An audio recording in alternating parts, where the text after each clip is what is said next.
All right, this morning we are talking Simply Money with Nathan Bachrach, and you have some great questions from the good people out there in TV land. The first of which we are throwing at you is, I'm 32, tired of paying rent. How do I know if I'm ready to buy my first house? All right, I'll tell you, there is no magic here.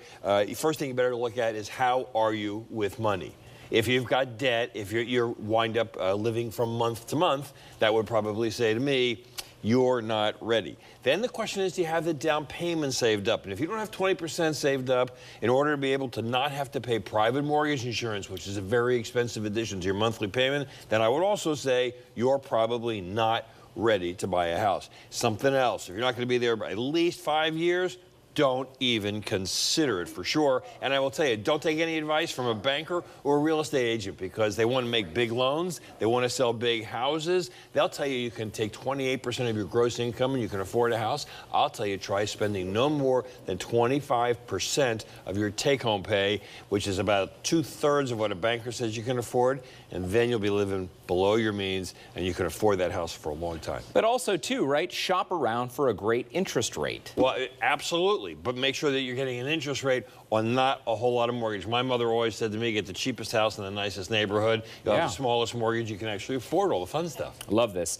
Here's another great question. So it says, I just paid off my last student loan.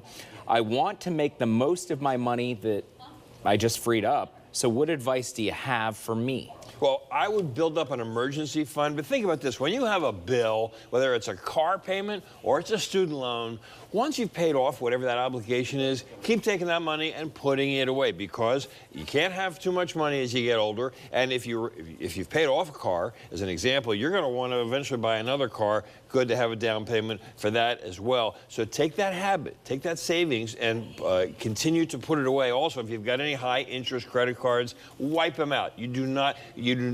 We think high interest on a credit card now is sort of like a penalty for being stupid with your money. So don't pay that penalty. Pay off the high interest cards. Well, tied to that quickly, too, like way back in the day, my mom used to buy us CDs if we had extra money. They're not paying out now like they used to be. So, no, they're not. You know, just, again, try to get that emergency fund going. Yeah, and emergency funds are lazy money. So have them and don't expect them to do much these days. All right, tip of the day.